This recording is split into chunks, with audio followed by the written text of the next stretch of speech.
محللة.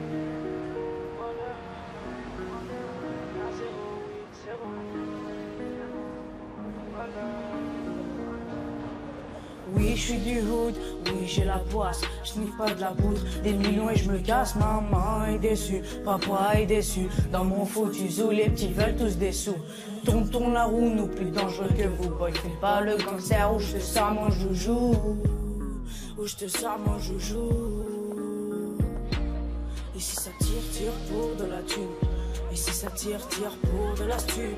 Et si ça tire, tire pour de la thune. Et puis ça tire, tire pour de la thune. Cousin, cousin, cousin, je fais de la Mayemba très loin, très loin.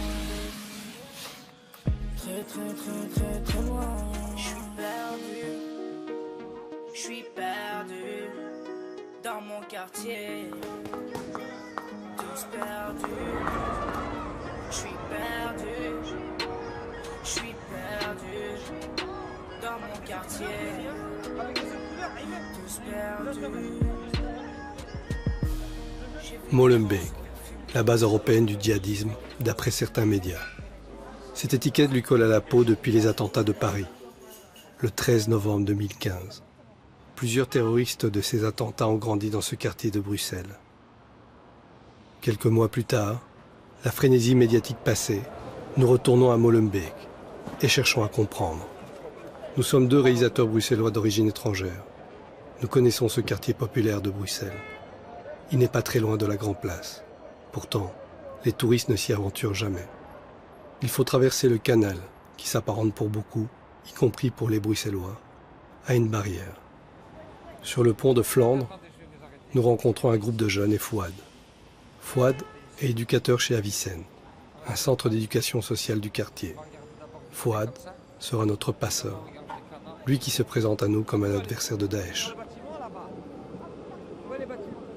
Regarde, ce côté-là, c'est à Bruxelles. C'est la frontière. Ce côté-ci, exactement. Moi, si je vous amène ici, c'est juste pour vous faire comprendre une chose.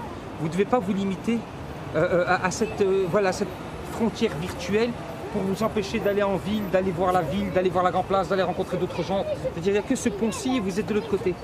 Vous êtes à 5 minutes de la Grand Place, vous êtes à 5 minutes de la Bourse, vous êtes à 5 minutes de tout. Je veux dire, ça vous appartient aussi. Ce qui nous frappe à Molenbeek, c'est ce mélange de population. Les gens sont dans la rue, sur les places. Nous croisons surtout des personnes issues de l'immigration. Plus d'une centaine de nationalités s'y côtoient. Mais la plus importante est celle d'origine marocaine. Molenbeek est la deuxième commune la plus pauvre de Belgique. Le décrochage scolaire y est très inquiétant. Le taux de chômage des moins de 25 ans est de 45%. Inadmissible et politiquement intenable. C'est pas soudain, je crois que c'est quelque chose qui est en train de pourrir depuis plus de 30 ans. Moi, je parle de plus de 30 ans parce que voilà, j'en ai 37 bientôt et que je suis né à Molenbeek, j'ai grandi à Molenbeek, je connais les Molenbeekois, j'ai travaillé à Molenbeek, voilà. C'est une situation qui pourrit depuis plus de 30 ans, en réalité qui pourrit depuis le début de l'immigration. C'est-à-dire qu'il y a d'un côté 60 ans de discorde linguistique entre les francophones et les flamands. C'est peut-être une des raisons qui a fait qu'on n'a pas assez regardé, on ne s'est pas assez impliqué sur le parcours d'intégration de ces primo-arrivants à l'époque qui venaient pour travailler. Que reste-t-il de ce passé industriel qui fut à l'origine de ces immigrations massives? Et ce canal, autrefois il était source de prospérité. Aujourd'hui, il est devenu une fracture sociale. Ce samedi, nous croisons Hans, qui fait visiter le centre historique de Molenbeek. La crise du logement a une répercussion mesurable sur l'état de santé des gens, mais aussi sur la pauvreté et sur la qualité de l'enseignement. Hans est historien, et ce quartier a peu de secrets pour lui. Il milite pour une vision humaniste de la société. Il nous guide à travers l'évolution sociale de Molenbeek.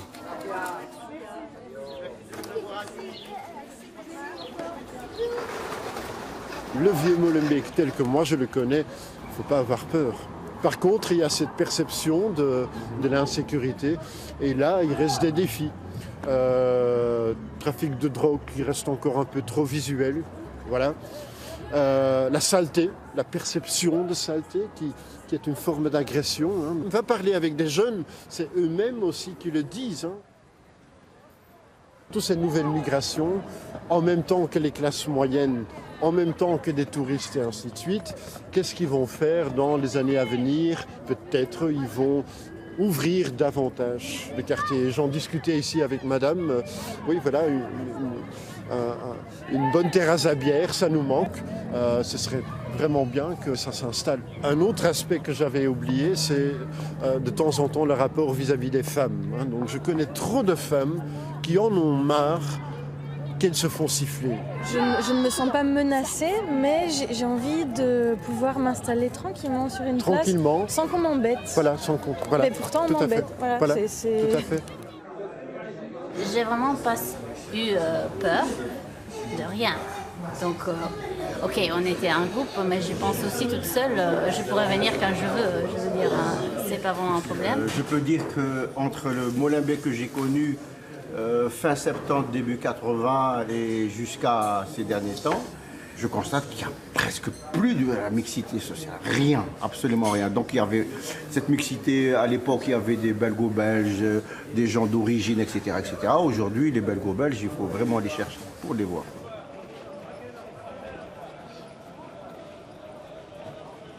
À partir du moment où on a vu des gens dans le quartier déjà s'habiller en niqab, avoir des foulards de plus en plus longs, on était déjà vers une radicalisation déjà vestimentaire. Lorsqu'on voyait des commerces fermés être remplacés par des commerces beaucoup plus traditionnels, lorsqu'on voyait certaines affiches de spectacles être arrachées, par exemple. Donc on savait bien qu'on allait vers... c'était un retour en arrière. Le manque de mixité, ça ne peut découler que vers ça. Vers l'intolérance, vers le fascisme, vers l'islamisme. Alors ça s'exprime parfois de manière très simple. Ça s'exprime parfois lorsqu'on voit une femme qui n'est pas voilée et qu'on l'insulte. Ça s'exprime pendant le ramadan. Si on voit quelqu'un manger, on lui crache dessus ou on a des menaces. Voilà, ça commence par s'exprimer comme ça et puis ça finit parfois par être beaucoup plus grave. Nous avons rencontré Ben dans la Maison des Cultures et de la cohésion sociale de Molenbeek. Ben est acteur et metteur en scène. Il organise des ateliers de théâtre dans ce lieu d'échange, implanté au cœur du quartier. Ben est convaincu que l'éducation et la culture sont des remparts contre l'ignorance et ses dérives. Et on t'a gâté plus particulièrement. Très bien, ne ris pas. Alors si on rit, si ça part, on récupère la situation. Parce que le regard, il vient d'où? Le rire, il vient des yeux. Donc si ça arrive sur scène, on est dans la choucroute. Et la smoule. Ne ris pas, ne ris pas, ne ris pas. Voilà, respire, ne ris pas. Moi j'ai l'impression, allez, en regardant Molenbeek, peut-être je suis aveugle, je suis assez optimiste personnellement. Moi j'ai connu Molenbeek il y a des années. Ouais, t'es là depuis longtemps. Oui, et je trouve que la dynamique est positive. Ouais. Toi tu ne trouves pas? Ben écoute, heureusement que dans le concret je me dis ça, parce que parfois lorsque j'entends les médias, parfois lorsque je vois certaines choses, je suis vraiment quand même assez attristé. Ouais. Et parfois quand j'entends les politiques et la langue de bois qu'ils ont, ouais. Voilà, ça me rend parfois assez pessimiste. Mais dès qu'on est dans le chaudron, dès qu'on est dans cette marmite bouillonnante de Molenbeek, et dès qu'on voit cette énergie qui s'active, on se dit chouette. Ben a grandi à Molenbeek et tenait à nous faire rencontrer Johan, cheville ouvrière du foyer, un des premiers centres d'accueil pour les jeunes de Molenbeek. Johan, c'est 40 ans d'implication dans la vie associative et sociale du quartier. Au début de l'Alenon, on était quelque chose comme une maison pour les jeunes qui traînaient dans la rue. Par après, ça s'est structuré beaucoup plus. On vise beaucoup, on regarde beaucoup l'éducation. Donc on cherche toujours la promotion des jeunes. Ça c'est un peu notre but. Et puis on offre aussi un service social, un service juridique pour des problèmes très concrets. Tu vas acheter ça, acheter des glaces. C'est ça. J'avais 1 euro, elle avait 1 euro.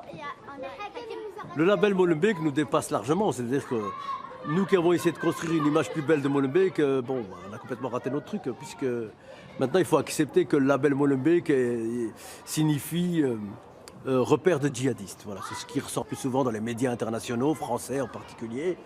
Il faut savoir que dans le Molenbeek historique, le vieux Molenbeek, donc la partie concernée, il y a environ 15 000 habitants par kilomètre carré. C'est énorme, c'est une densité énorme. Et c'est un miracle permanent que ça se passe bien tous les jours, malgré tout. Nous, dans le temps, on regardait Che Guevara, on savait très bien qu'on ne deviendrait pas Che Guevara. Mais c'était important, on avait l'affiche dans notre chambre. Maintenant, les affiches qu'ils ont, c'est le drapeau de Daesh. Et c'est ça qui ne va pas. 17 minutes d'une violence inouïe. L'État islamique vient de publier une vidéo à la gloire des 9 terroristes qui ont participé aux attentats de Paris le 13 novembre dernier. Un montage soigné, des mises en scène macabres, une signature posthume qui atteste la culpabilité des auteurs. Le seul survivant des attentats, Salah Abdeslam, en est absent. Les terroristes y sont présentés sous leur nom de guerre comme les 9 lions du califat qui ont sacrifié leur vie pour la cause. Outre des scènes insoutenables de décapitation, elles présentent des messages enregistrés par les terroristes. Des messages dans ce style. Vous vivez avec eux, vous dormez avec eux, vous mangez avec eux, avec ces koufars. Alors que vous pourriez au moins montrer un peu de fierté, leur cracher au visage, si vous ne pouvez pas trouver une arme, ou leur casser la tête avec une pierre. On se rend compte à travers ça qu'ils sont super organisés en fait. Ouais. Donc toi, tu vois une vidéo de propagande comme ça, t'as pas envie d'être la superstar. Ça va bien attirer les jeunes comme ça. Tu penses? Ouais. Quand un jeune il voit cette vidéo qui n'a pas la connaissance ou qui n'a pas la capacité de comprendre comme toi ou comme vous le comprenez déjà aujourd'hui, qu'est-ce qui pourrait lui arriver? Il pourrait se dire, ouais, voilà, moi aussi j'ai envie de devenir comme eux. Ouais. Se dire, je pourrais passer à la télé, les gens vont me voir. Et voilà, il se dirait, je suis une star, mais dans le mauvais côté. Est-ce que tu es conscient que ça pourrait peut-être t'arriver à toi aussi de penser comme ça? Ouais, ça pourrait m'arriver, mais voilà. Tu penses que ça pourrait t'arriver? Qu'est-ce qui ferait maintenant, que... Ouais. Maintenant, moi, ça pourrait pas m'arriver parce que je suis conscient de ce qui se passe, tout ce qui se passe. Mais les jeunes, des jeunes de quartier, des jeunes qui sont vite encore influençables, qui connaissent rien, eux, ça peut encore leur arriver. Ça arrive tous les jours à des jeunes comme ça. Les jeunes ici, à Molenbeek, c'est presque des enfants qui ont besoin de l'attention d'un éducateur comme les enfants du juge. C'est-à-dire que les enfants du juge, c'est un éducateur pour deux gamins. Ben, normalement, ici, ça devrait fonctionner comme ça. Un éducateur pour 2 gamins. Vraiment ça. Parce que le jeune a tellement de besoins dans ces quartiers-ci que voilà, ça demande énormément de travail. Et tout seul, un éducateur, par exemple, pour 10, 15 gamins, c'est pas possible. C'est tout simplement pas possible. Et puis, il faut se mettre à la hauteur des jeunes pour comprendre le jeune. Et ça, c'est l'erreur qu'on fait beaucoup font, c'est qu'on vient, on fait une activité et puis ciao. Non, c'est plus ça aujourd'hui. Avant, oui, on pouvait. Maintenant, c'est fini. Quand vous entendez que quelqu'un de proche qui est parti, ça fait quoi? Ça fait bizarre. J'ai eu ça, un copain qui est parti, mais je l'ai pas vraiment beaucoup connu, c'est il y a longtemps. Et il est parti, quand on m'a dit ça, ça fait un choc. C'est choquant. Je dis, ça se peut pas, c'est pas vrai tout ça. Voilà. Tu dis que le type que tu avais en face de toi et tout, tu as parlé avec lui, ben il est parti à l'autre bout du monde pour tuer des gens, se faire exploser. Mais ça, c'est plus du suicide qu'un acte terroriste. Voilà. Ouais. C'est plus pour terminer sa vie, peut-être. Approcher directement, non, mais tout le monde connaît quelqu'un qui est parti, tout le monde connaît quelqu'un qui est mort là-bas, ou tout le monde de près ou de loin, et ça fait qu'on ne peut pas rester indifférent. Souvent parce que les gamins se sont côtoyés sur ne fût-ce que les bancs d'école. Rien que le choc à ce niveau-là. Mais il était avec moi en classe, de ma première à ma 6e. Waouh. On ne se rend pas compte, hein, mais c'est un choc pour le gars qui était dans sa classe, parce qu'il a rigolé avec lui, il a partagé la gaufre avec lui. Ils ont copié ensemble sur un contrôle. Ils sont bagarrés, mais ils se sont construits ensemble. Si vous aviez en quelques mots un message à passer par rapport à tout ce qui vient de se passer, par rapport à ce comportement-là, ces choses-là, vous diriez quoi? Ne pas avoir peur et puis être très fort face à la menace.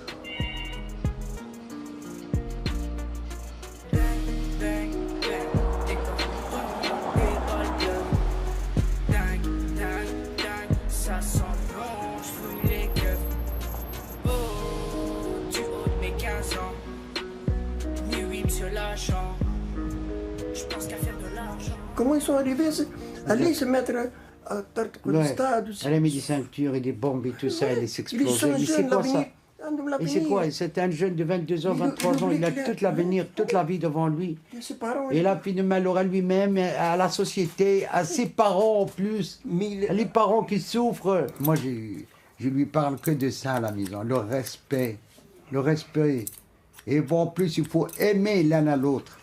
Et il ne faut pas jouer l'hypocrite. On est tous des êtres humains. Bien sûr. On n'a pas de différence entre un chrétien ou un juif ou n'importe. Nous sommes peut-être des frères, nous sommes tous les mêmes. Dieu nous a dit dans le Coran, jamais, jamais, jamais. Au contraire, essayez de rendre service à la société. Essayez de rendre service aux gens. Le prophète, il n'a jamais détesté qui que ce soit. Il a toujours aimé les gens.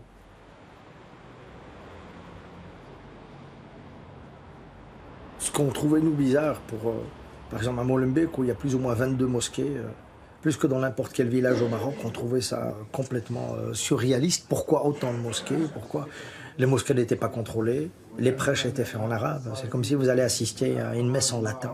La plupart des jeunes ne comprenaient pas ni le langage, ni les codes. Et puis voilà, on sait très bien tout le travail qu'a fait l'Arabie Saoudite et les wahhabistes. Ils étaient déjà bien implantés dans la plupart des mosquées. Ça a contribué. Parce que maintenant on dit oui, mais les attentats, les jeunes n'allaient pas nécessairement dans les mosquées, tout ça. Oui, c'est possible. Mais n'empêche que ça a fait beaucoup de tort. Ça a fait beaucoup de tort. Hein. Fouad nous présente Hamid. Hamid a été le premier policier d'origine maghrébine de Belgique. Dès la fin des années 80, Hamid dénonçait déjà les discours haineux qui contaminaient les mosquées bruxelloises, au vu et au su des autorités du pays. À l'époque aussi, bon, j'ai assisté, parce que bon, je suis pratiquant, donc à certaines prêches où on interpellait les papas, les fidèles qui étaient présents, en leur disant, bon voilà, vous avez laissé vos femmes travailler, vous avez laissé vos fils habillés à l'européenne, et vous n'êtes pas des bons musulmans, et Dieu est en train de vous punir, parce que bon, dans les années 80, il ne faut pas oublier qu'il y avait la crise industrielle, où les mines et certaines sociétés, grosses sociétés industrielles, fermaient. Donc ces gens-là liaient la problématique du chômage et de la fermeture des industries sociale, ouais, au comportement non religieux. Et il y a certaines familles qui se sont dit, c'est vrai, certes, nous sommes des musulmans, nous devons revenir à l'essentiel. Est-ce que l'essentiel à l'époque était uniquement le port du voile et le respect des uns des autres, etc. etc. Bon, jusqu'à là, il n'y avait pas de souci. Mais de là à inculquer une religion qui exclut l'autre, ouais, qui ne respecte pas l'autre, qui divise. Donc si on prend la génération actuelle qui est née dans les années 70, elle a 40 ans, leurs enfants, qu'est-ce qu'ils ont connu? Ils ont connu uniquement cet islam englobant. Nous, les anciens, on a connu l'islam de chez nous, ouais, tolérant, ouvert, voilà, nulle contrainte dans le Coran, le respect de l'autre. Mais ici, non, c'est uniquement l'islam englobant, matin et soir. Et c'était dans tous les lieux de culte de notre capitale de l'Europe, Bruxelles. Hein, donc c'était pas spécifique uniquement à un quartier. Non, ouais, non, vraiment... c'était partout et surtout dans tout le pays. Salam alaikum, ça va? Salut Kesseline. Vous avez fini l'école maintenant là? Jamel est imam à Molenbeek depuis une vingtaine d'années. Lui aussi a été confronté aux dérives islamistes dans le quartier. Jamel prône une vision moderne de l'islam, adaptée à nos démocraties. Il a dû faire face non seulement à une sérieuse menace d'attentat par un groupe d'extrême droite chrétienne, mais également aux recruteurs de Daesh qui agissaient aux portes de sa mosquée.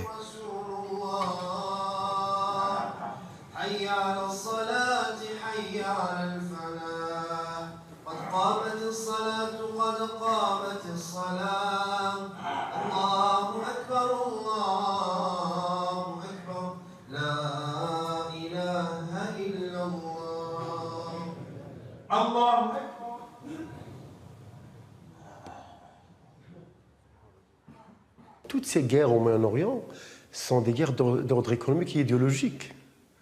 Entre les deux idéologies aussi, et ce qui est incroyable, c'est que chacun va chercher les arguments pour convaincre l'autre. Ces arguments arrivent ici, chez des jeunes qui ne connaissent pas leur religion, des jeunes qui vivent à la marge de la société. Et les recruteurs, ces réseaux mafieux, criminels, utilisent cette fragilité chez ces jeunes-là. Ici, vous n'êtes rien. Là-bas, vous serez une personne, vous aurez des moyens, vous allez défendre votre religion, vous serez valorisé, vous allez défendre l'ennemi. Je ne sais pas qui est l'ennemi. Et on amène ces jeunes-là à faire la guerre. Et puis un jour, on passe à la phase 2. On utilise même ces jeunes-là pour revenir dans leur famille, revenir ici, dans le pays où ils sont nés, où ils ont grandi, pour faire des attentats. Donc, quelque part, on a assisté à l'émergence de ce radicalisme depuis de longues années. C'est dur aujourd'hui que certains politiques, à une époque où on regarde les personnes d'origine irlandaise, on les regarde comment des élections pour avoir leur voix. Comme vous savez qu'il y a plus de 100 000 voix d'origine musulmane à Bruxelles. Donc certains politiques ne vont pas embêter les musulmans, ils ne vont pas mettre en colère certains leurs alliés stratégiques du Moyen-Orient. On laisse aller les choses, c'est pas grave, c'est entre eux. Mais aujourd'hui, on est tous concernés. Moi, je connais des imams, je ne cite pas des noms, pour ne pas les vexer. Mais pour moi, ils doivent faire un pas de côté. Un pas de côté, il n'y a pas à discuter. Ils ont participé indirectement à la radicalisation, à ce qui est arrivé aujourd'hui. Et aujourd'hui, c'est eux-mêmes de nouveau qui participent à la déradicalisation. Avec monnaie, donnée par la région. Il y a un problème. Non, est-ce qu'il y a un problème, il y a un très gros problème là. On doit mettre le doigt sur les véritables raisons et les véritables sources de ce radicalisme. Que je sois ministre, bourgmestre ou chef de la sécurité, je dois assumer mes responsabilités et qu'aujourd'hui, on doit, entre citoyens belges, parler entre nous un langage franc, honnête, et vous dire où ça a foiré chez nous, où se trouve le problème.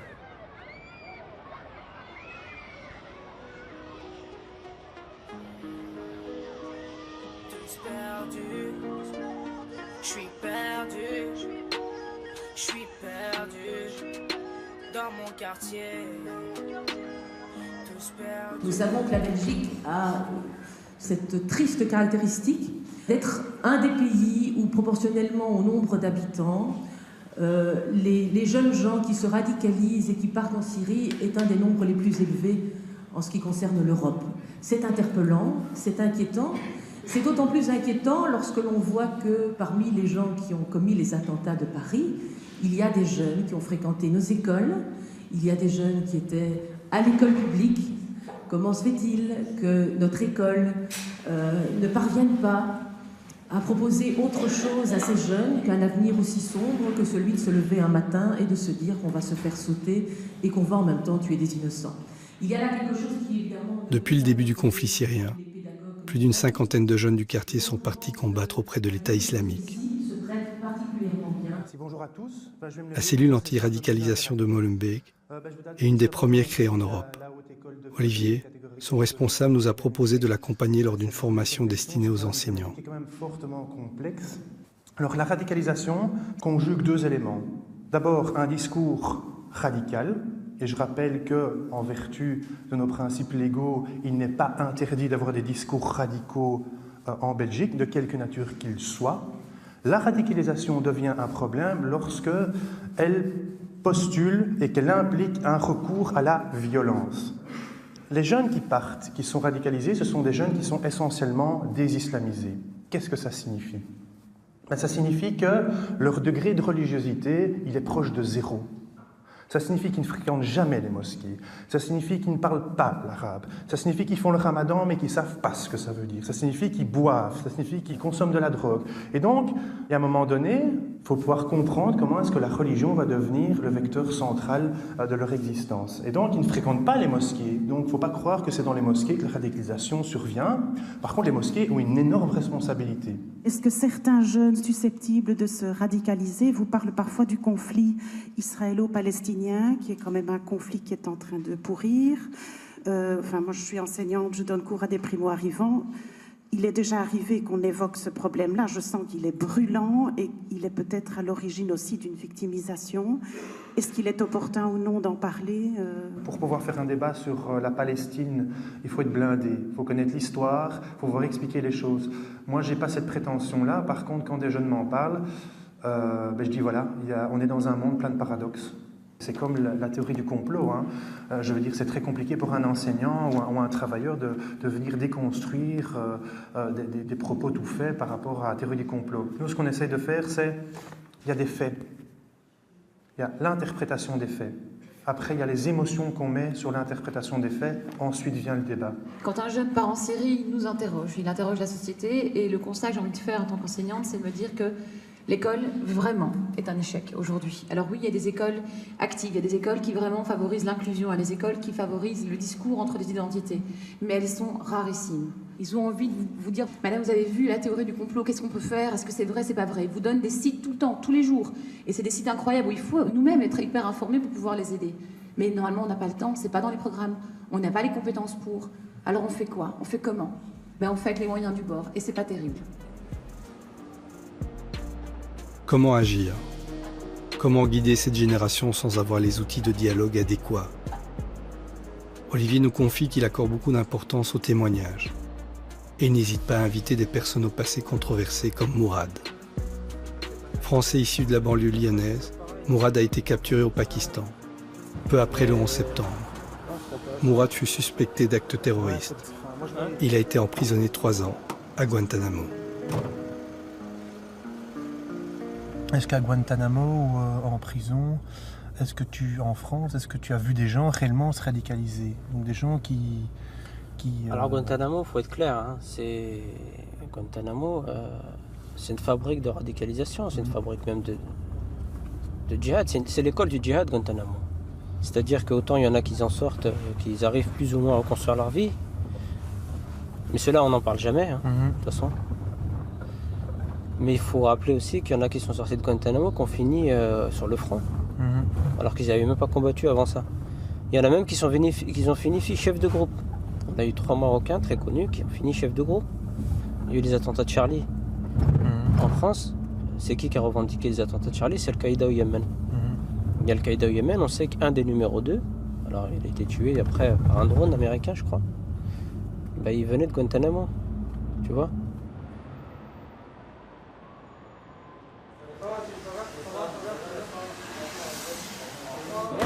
Oui. Et toi, comment tu vas? Ça va. On est un jeune, on a envie de prendre des risques. On sait qu'il y a une part d'ombre, il y a quelque chose de chelou, mais c'est ça qu'on va chercher malheureusement. Mais une fois qu'on arrive sur place, c'est trop tard. Il fait très chaud, il y a un entraînement militaire, on nous apprend à manier les armes, la kalachnikov, à tirer au pistolet, lancer des grenades, les explosifs aussi, on nous montre différentes sortes d'explosifs. L'électronique, comment on fabrique une bombe avec de l'électronique. J'avais basculé dans autre chose. Surtout quand, parce que le soir il y avait des discours religieux, il y avait des imams qui venaient faire des discours. Puis il y en a un qui vient un jour, mais lui je vois bien qu'il n'est pas comme les autres. Celui quand il arrive, il a des gardes du corps. Et en plus, dans son discours, il a un discours qui n'est pas comme les autres, parce que lui il vient expliquer, il vient parler des attentats suicides. Il incite les jeunes à aller commettre des attentats suicides. Et en fait, cette personne, c'était qui? C'était Oussama Ben Laden. Je me pose la question concernant le 11 septembre, concernant Oussama Ben Laden. Est-ce que c'est vrai tout ça? Est-ce que ce que vous me racontez, c'est vrai? Parce que moi, certes, il y a ce qu'on dit à la télé, puis il y a l'autre partie du monde qui dit qu'en fait, Oussama Ben Laden, il n'a jamais existé. Comment est-ce que moi, je peux vous croire? C'est pas un fantôme que j'ai vu. Je vais même vous faire une confidence, je lui ai serré la main. Ça, au moins, j'ai cette certitude. Et puis surtout, il a eu cette phrase où il disait il va y avoir une frappe aux États-Unis. Après, est-ce que les complots existent? Certainement que dans la vie, il y a des complots aussi. C'est aussi une réalité. On l'a bien vu avec la guerre en Irak. Ils ont inventé en disant qu'il y avait de l'anthrax ou je sais plus quoi. C'était faux. Tu avais quel âge? J'avais 19 ans. Seulement? Ouais. La plupart ici ont 19 ans. Je n'aurais pas dit à mes parents que j'allais en Afghanistan. Et puis c'est à la télé qu'ils ont appris que j'étais à Guantanamo. Vous imaginez le choc pour ma maman? Quand elle voyait ces images de personnes habillées en orange et qui se faisaient torturer. Allez, dans nos proches, moi j'ai plein d'amis qui sont partis, j'ai vu des messages de... On promettait que voilà, ta maman sera tranquille, t'inquiète pas pour elle, on s'en occupe, ta petite sœur. C'est vraiment, ils prennent par les sentiments et ils vont chercher vraiment le point faible de la personne. Ils apprennent à la connaître jusqu'au bout et ils sont très forts les recruteurs. Voilà, ils vendent du rêve. Si on me dit maintenant, je suis sûr à 1000% que si je fais ce djihad, si je m'explose, je vais au paradis, ben, je vais pas vous mentir que voilà. Personne n'ira pas.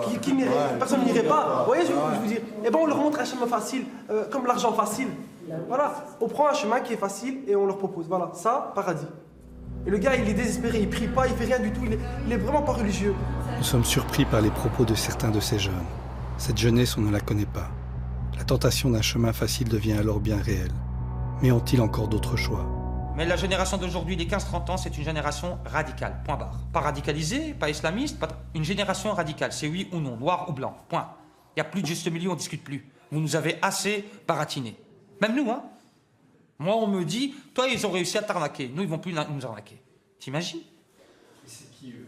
Ben, eux, c'est le système, d'une manière générale. C'est les Belges qui ne veulent pas engager ces jeunes Belges issus de l'immigration.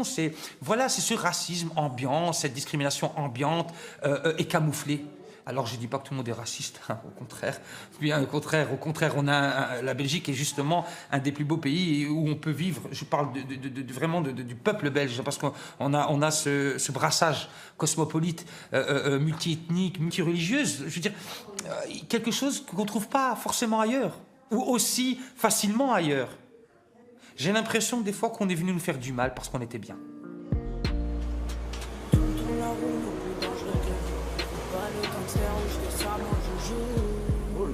Je te sers mon joujou. Et si ça tire, tire pour de la thune. Et si ça tire, tire pour de la thune. Et si ça tire, tire pour de la thune. Et puis ça tire, tire pour de la thune. Cousin, cousin, cousin, je fais de la maïemba très loin. Merci. Oui.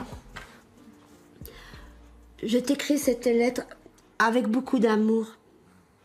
Elle est pour toi, ma maman d'amour, que j'aime au nom d'Allah Azzawajal. Je pense fort à vous. À chaque moment, tu as été pour moi une bonne maman. Tu es tout ce que j'ai de plus cher au monde, après l'islam.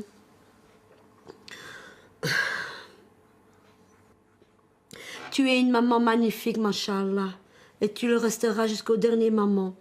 Je te demande pardon pour toutes les disputes. Pardon si je t'ai fait mal, pardon.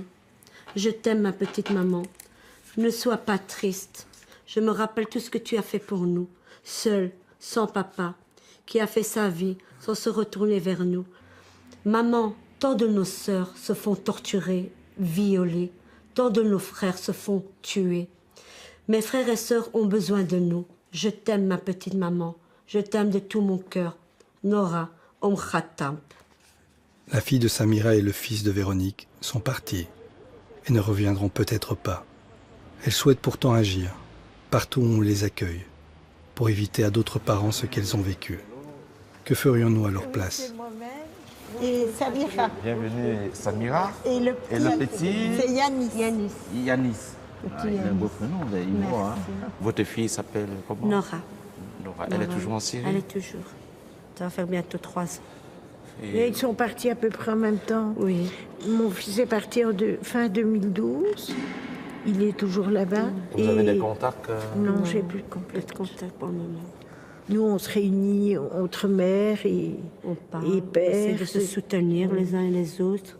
Parce qu'on a d'aide de personnes. On a fait des manifs. Ah pour oui, tout au ça. début, on a fait beaucoup. Personne, hein. On avait du soutien de personne. Personne nous a aidés. Hein. Maintenant, notre combat, c'est les jeunes de maintenant d'ici. Parce que si on peut en sauver un ou deux, ou tout ça, c'est un peu de nos enfants. Moi, je suis content quand j'entends qu'on a empêché un de partir. Je me dis, allez, quand même, c'est un peu Nora. Je ne me tairai jamais. Parce que je me dis, au moins, quand le jour où elle reviendra, elle pourra dire, ma mère, elle s'est battue pour moi. Je ne me suis pas restée dans mon fauteuil assis et qu'on vient m'annoncer qu'elle est décédée. Au moins, j'aurais tout fait. J'ai alerté les médias, j'ai raconté mon histoire, j'ai été jusqu'en Syrie, j'ai tout fait, tout, et je continuerai. Hein. Véronique est l'une des fondatrices de l'association des parents concernés. Ils se réunissent chaque lundi à Molenbeek. Nous y avons rencontré Olivier, le papa de Sean. Ce que je vais dire, c'est que voilà, je suis le seul papa du groupe. Et parfois, je me demande pourquoi. Et j'ai pas beaucoup de réponses par rapport à ça. Et ça fait maintenant 3 ans que Sean est mort en Syrie. Parfois, c'est dur pour moi d'être seul dans le groupe avec toutes ces femmes que j'admire beaucoup d'ailleurs, qui sont magnifiques et qui ont beaucoup de courage. Et en même temps, c'est pas évident, c'est pas facile tous les jours, ce combat et essayer de reprendre nos moyens dans cette souffrance et d'en faire quelque chose pour, je sais pas si on peut dire pour aller mieux, en tout cas pour donner une réponse la plus bénéfique possible.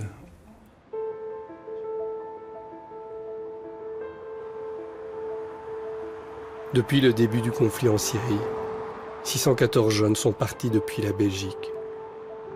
Comment les a-t-on laissés partir? Pourquoi n'avons-nous rien fait?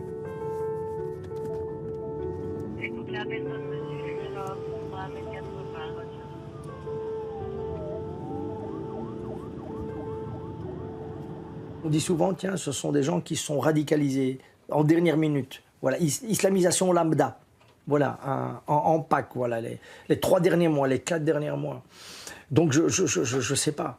En tout cas, si on avait envie de faire ça, c'est qu'à un moment, il y a cette pulsion aussi de pouvoir faire du mal, de tuer. On le dit pas assez. Hein. On le dit pas assez. Je pense qu'on dit souvent, oh, c'est des pauvres victimes. Ah oui, mais c'était vraiment quelqu'un de très chouette. On ne comprend pas. Moi, je pense que, voilà, ou c'est des gens qui étaient aussi dans des trafics d'armes, ou c'était des délinquants, ou c'était des gens qui étaient dans du business pas très clair. Et puis, il y a aussi cette pulsion de vouloir faire du mal et de tuer, il faut le dire aussi. Voilà, je veux dire, voilà. Ces mecs n'allaient pas chanter des chansons, quand même, hein.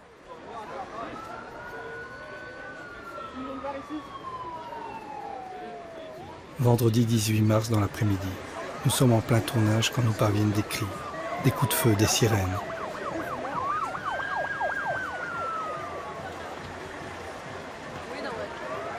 Nous fonçons rue des 80. Sur les lieux, une effervescence inimaginable. Des caméras partout. Que se passe-t-il encore à Molenbeek? Moi, je suis croisement à la rue des Osiers et rue des 80 et tout est bloqué, donc on ne peut pas rentrer. Donc il y a plein d'informations contradictoires et donc voilà, et certains disent qu'ils auraient arrêté Salah Abdeslam, d'autres disent que c'est pas confirmé, donc voilà, je ne sais pas t'en dire plus. Il était l'homme le plus recherché du royaume et pourtant il était caché pas très loin dans le quartier de son enfance, Salah Abdeslam. À être soigné pour le moment, juste derrière nous, derrière. Des attentats de Paris aura finalement été arrêté hier dans la commune de bruxelloise de Molenbeek après 127 jours de cavale.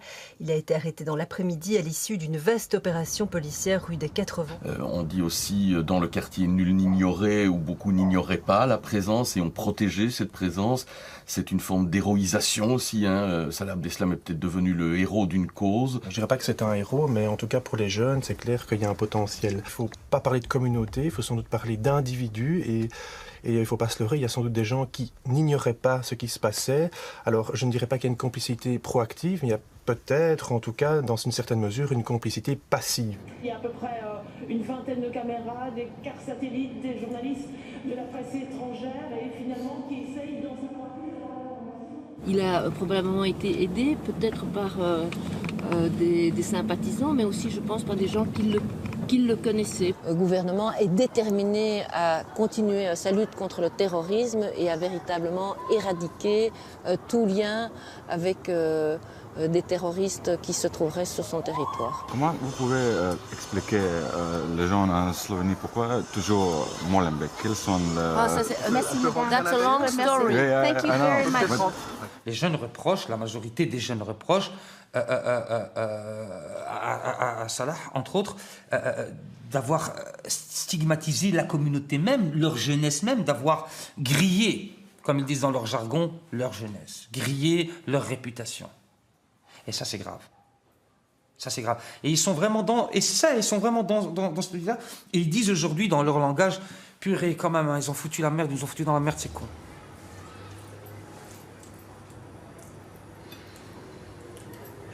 Ouais, il n'y avait que moi, mes copines sont parties. Et après, ils ont commencé à... Ils me faisaient comme ça, ils me fouillent. Et après, ils m'ont dit ouvre ton sac. Et quand j'ai ouvert mon sac, il n'y avait rien du tout. Ils m'ont dit partir. Mais quand je voulais prendre le métro, ils m'ont dit attends le prochain. T'as rien fait, mais... Le métro était devant moi. C'est sorti, ça. Je viens de la mettre chef au foulard, peut-être. Tes copines, elles sont en foulard? Non, il n'y a que moi. Ouais, voilà, c'est ça. C'est pas grave. Tu fais rien, tu crains rien. انا بوستيني بعدها جيتي غتشكي انا سلم زبطت تشكي بعدها عاد صافي Tous les parents qu'on connaît, ils ont peur pour leur enfant. Parce qu'imagine, ton fils, il est avec toi à la maison. Maintenant, comment mon fils Mohamed, il est avec moi à la maison? Je sais que je peux lui faire confiance, mais une fois qu'il sort dehors, tu vois, il ouvre la porte, je ne sais plus ce qu'il fait dehors. Et la plupart des jeunes, ça, ils disent, ouais, les parents, ils ne connaissent rien. C'est qu'ils ont été manipulés par un petit connard. On ne va pas être vulgaire. Hein.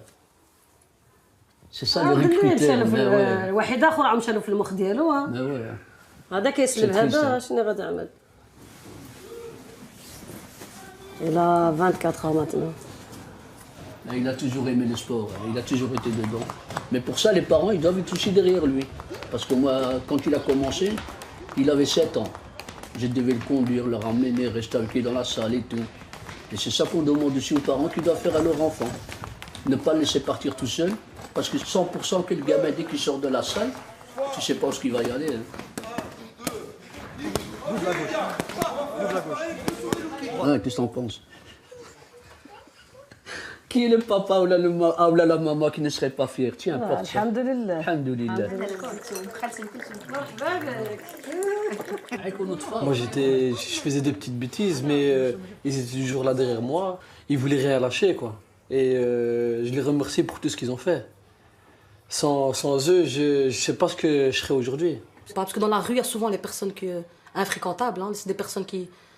Il n'y a pas que le risque de radicalisation, il n'y a pas que ça. Hein. Il y a aussi les drogues, il y a aussi les vols, il y a aussi les... Il n'y a pas que ça. Hein. Il y a des gens qui réfléchissent, qui disent que c'est pas l'islam, et d'autres naïfs qui croient ce qui se passe et voilà. Ils font ça au nom de l'islam. Ouais. Si ils disaient avant d'exploser au nom du Père, du Fils, et là on va dire oh ils font ça. C'est des catholiques. Et... Non, eux ils disent Allahu Akbar, c'est quoi? Dieu est grand et ils s'explosent. Normalement ils font ça au nom de l'islam. Donc quelqu'un qui n'est pas musulman, qui connaît rien de l'islam, il va entendre ça, il va dire c'est un musulman. Tous les musulmans ils sont fous. On est des gens comme tout le monde, mais simplement voilà. On est étiqueté, voilà, islam égale terroriste. Pour les terroristes.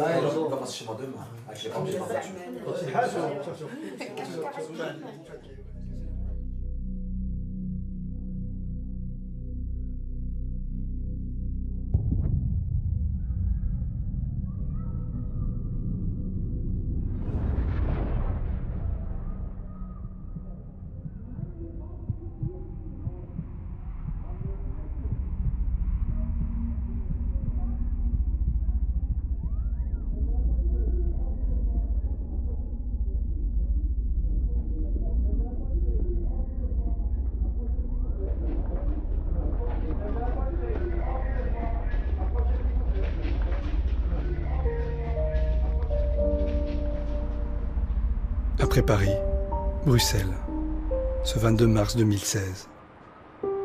Nous sommes sous le choc, glacés par l'horreur, déboussolés. Ça devait être notre dernier jour de tournage.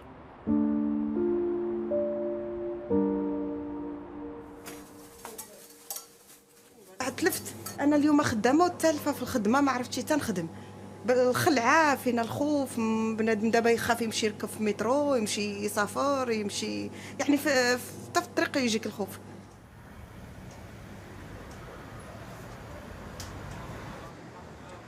Franchement, je vous dis carrément, je le répète encore, si mes enfants ils ont fait ça, avant eux, moi je me pète une balle. Ah oui, Je suis pas fier pour la société. Pour la société, c'est la haine, c'est la haine.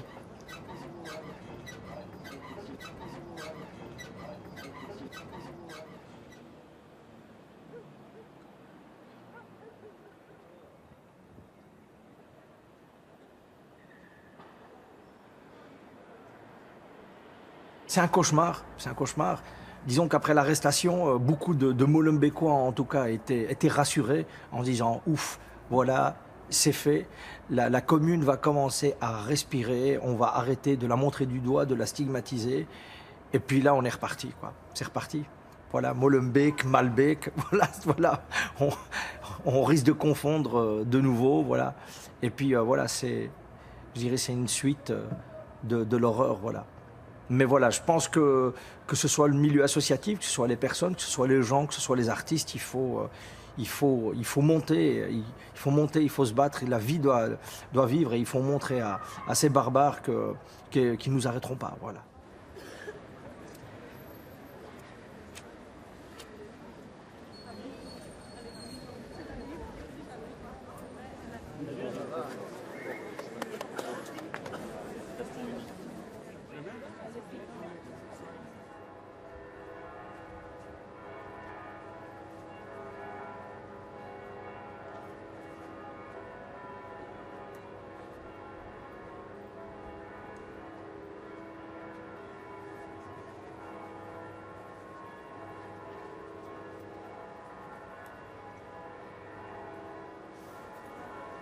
Ce sont des voyous qui étaient délinquants, qui se sont radicalisés. On a laissé prospérer aussi. On ne les a pas laissés prospérer, évidemment, madame. On a toujours lutté contre les voyous, on a toujours lutté contre la délinquance. Comment ? Mais ce n'étaient plus des délinquants, ce sont devenus des radicaux, c'est devenu un réseau terroriste, comme vous-même vous en avez connu en France, par rapport aux attentats de Charlie Hebdo, par rapport à l'hypercacher, par rapport à Toulouse.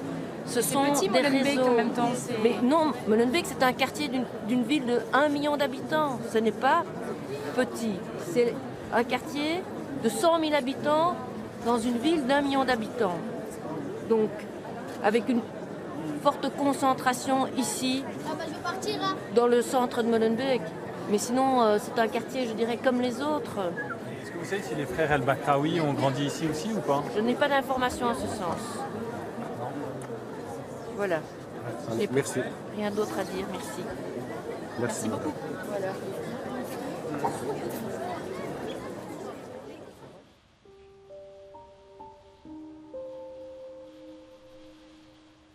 « 32 morts, 340 blessés. Le dialogue est le point de départ. Nous rencontrons les femmes de Dar el Amal, la maison de l'espoir.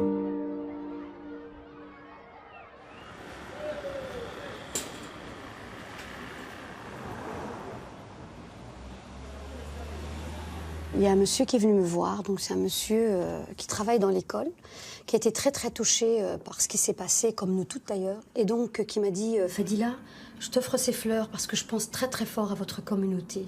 Ça touche, parce que oui, il y a du chagrin, il y a de la colère aussi, il y a de l'incompréhension, et on comprend, enfin oui, on comprend pas, et donc voilà, moi je me dis, comment se fait-il que ces jeunes puissent faire des choses comme ça? C'est pas acceptable, non. C'est pas acceptable.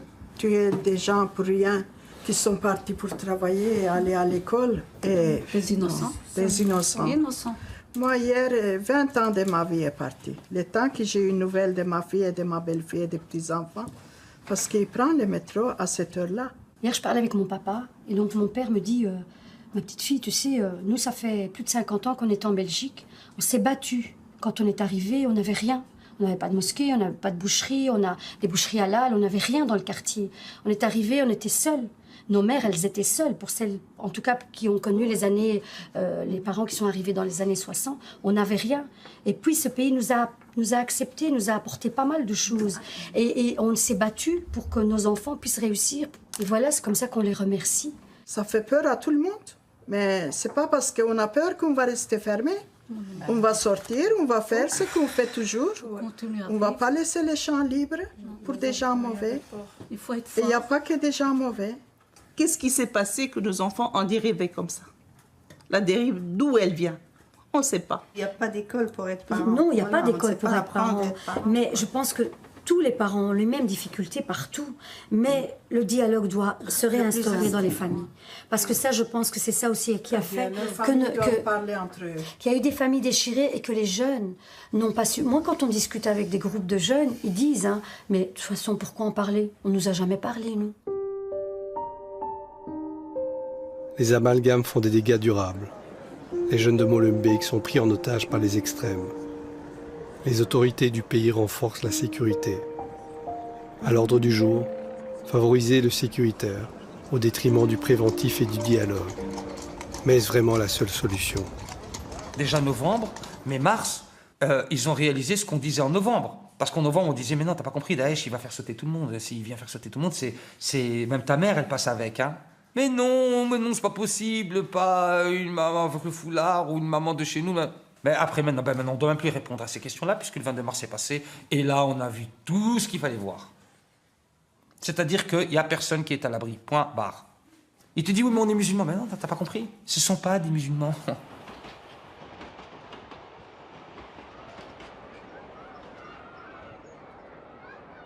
Je voulais vous poser une question sur ce qui s'est passé ce 22 mars. C'est pourquoi ils ont fait ça? Pourquoi ils ont explosé dans l'aéroport et dans le métro? C'est une bonne question, on se la pose aussi. Je pense qu'ils étaient pleins de haine. C'est comme ça que moi je vois les choses, mais je ne suis pas certaine d'avoir la vérité. Je ne suis pas dans leur tête. Et voilà. Pour moi, c'est une haine, c'est une frustration. Et vous, comment vous pensez qu'ils en sont arrivés là? C'est comme une sorte de vengeance qu'ils ont fait. Et je sais pas pourquoi. Ils veulent qu'on partage leur avis, mais par la force, non par l'exemple. Pour moi, dans l'islam, il n'y a jamais écrit qu'il fallait tuer des gens pour aller au paradis. C'est ce qu'ils font, ça n'a rien à voir avec l'islam. Je crois qu'ils savent pas ce qu'ils font. Ils font ça parce qu'on leur a donné de l'argent ou bien, je sais pas. Mais ils savent pas ce qu'ils font. Ils veulent aussi nous manipuler pour changer de raison. Par exemple, nous, on pense à la paix et eux, ils pensent à la haine. Vous êtes sûr que ceux qui font des attentats, c'est musulmans? Ah, pour moi, oui. Ouais. Ça, c'est une grande question. C'est comme... Moi, je ne suis pas théologienne, je ne suis pas musulmane. Mais... Donc, pour moi, est musulman celui qui dit qu'il est musulman. Mais ils prétendent être musulmans, ils le disent, comme tu dis. Mais ça ne veut rien dire aujourd'hui, ça ne veut rien dire. Hein. Je suis musulman et je fais des atrocités. Eh bien, on lui dit que ce n'est pas ça un musulman. Tu prétends être musulman, mais tu es loin de cette religion. Mais il y a des fous toujours parmi nous. L'islam, c'est ce qu'en font les musulmans, en bien comme en mal. Le judaïsme, c'est ce qu'en font les juifs, en bien comme en mal. Et le christianisme, la même chose. Ce sont les hommes qui font vivre les textes, qui font vivre les religions. Et il faut toujours être vigilant d'un certain danger. Il y a effectivement toutes des religions différentes, avec un ou plusieurs dieux. Et puis il y a aussi toutes ces personnes qui vivent sans avoir besoin d'avoir un dieu ou de se rattacher à un livre sacré ou à quelque chose. Donc ça aussi, il faut l'englober dans le quotidien, parce qu'ils sont là, on est tous là, le monde appartient à tout le monde. D'accord ? En Arabie Saoudite, quand la femme est obligée de mettre le foulard, si elle ne le met pas, elle va se faire tuer. Ce qu'on voit aujourd'hui des femmes toutes couvertes, c'est pas l'islam. C'est la tradition de l'Extrême-Orient et de certaines tribus d'Arabie. Le voile d'une femme, c'est un choix de la personne.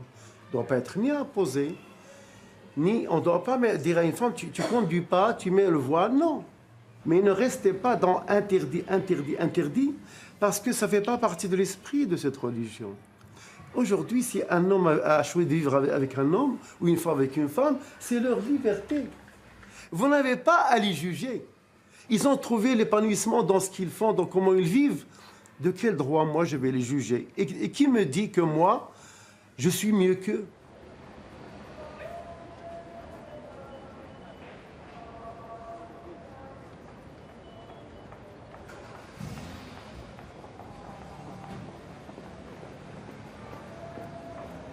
Ce qui me fait mal pour Molenbeek, c'est que je pense qu'il va falloir des années pour se remettre de ce cataclysme. je me dis, après tout le travail qui a été fait pendant des années, tout ça est aux oubliettes. Voilà. Tout ça a été rasé au napalm et qu'il faut recommencer malheureusement tout à zéro. J'ai peur aussi qu'il y ait toute une génération qui soit stigmatisée à cause de ça.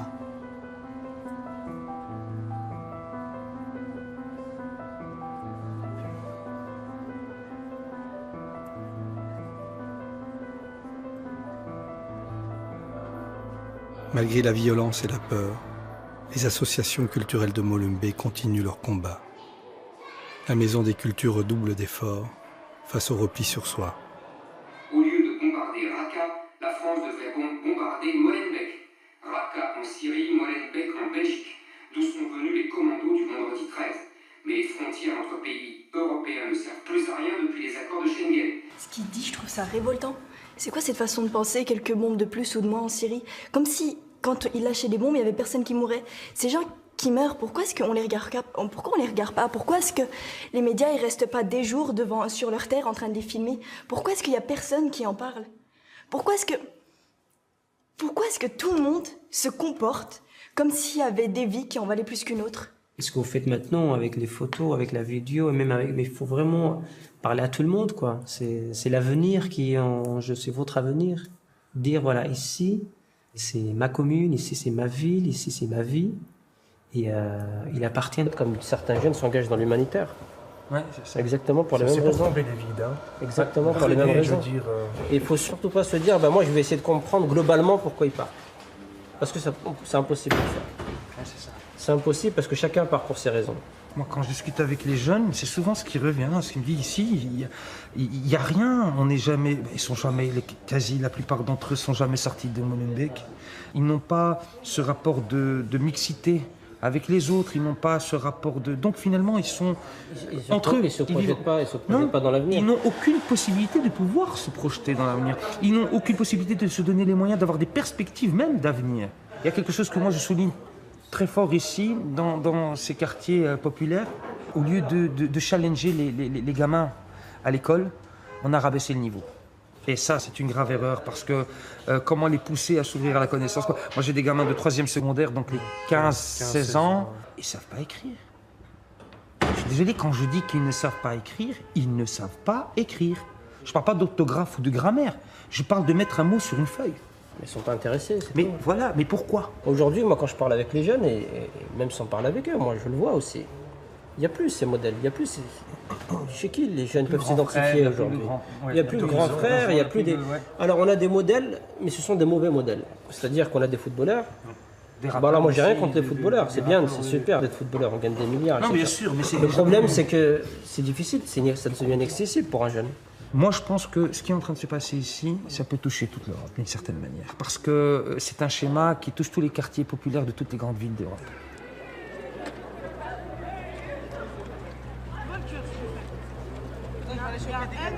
Nous sommes admiratifs de l'abnégation de Fouad. Malgré les difficultés qu'il rencontre, Fouad ne lâche pas. Il se bat pour ouvrir les portes aux jeunes du quartier. Nous le suivons au MIMA, le nouveau musée d'art contemporain qui vient d'ouvrir le long du canal.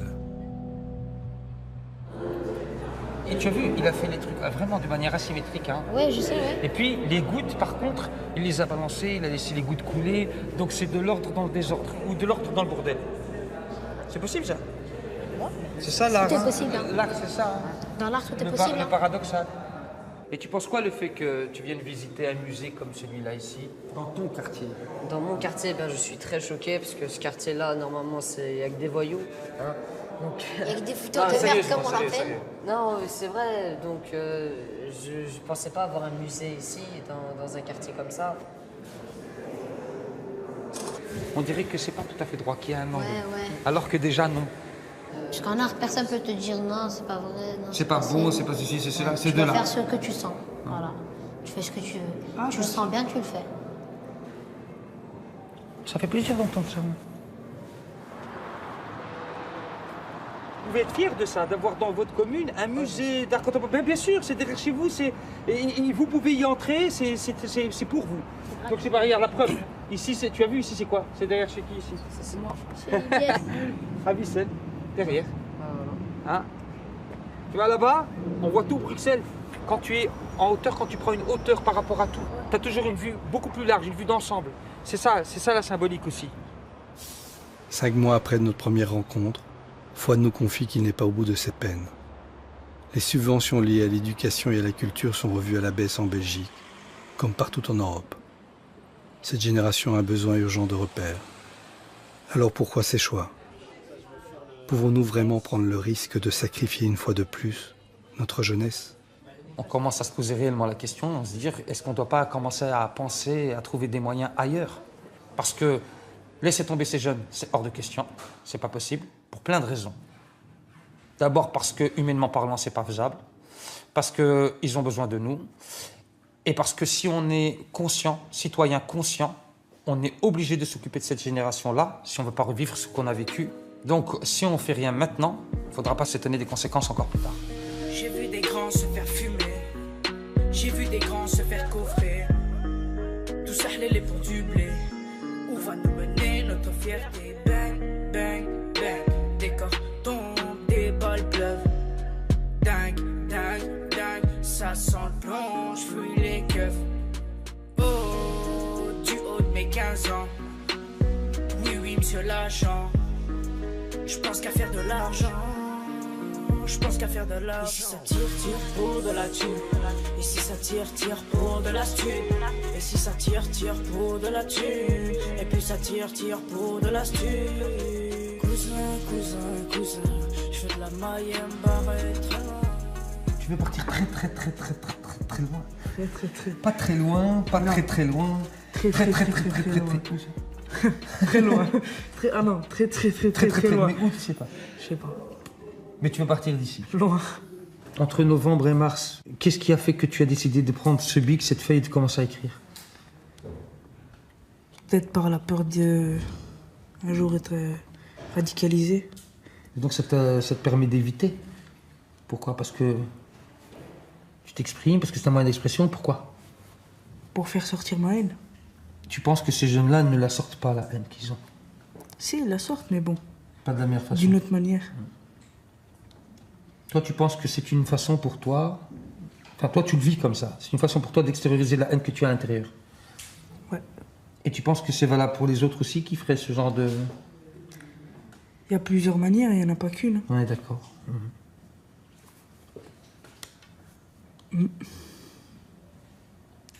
Tu veux rajouter quelque chose? Tu veux me dire quelque chose comme ça d'une manière générale? Une vision globale? Ouais, pourquoi tu fais ce travail? C'est à moi que tu poses des questions. Je ne sais pas.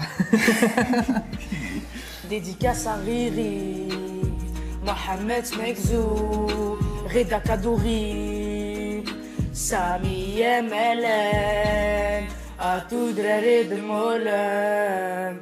On représente notre quartier dans n'importe quelle galère.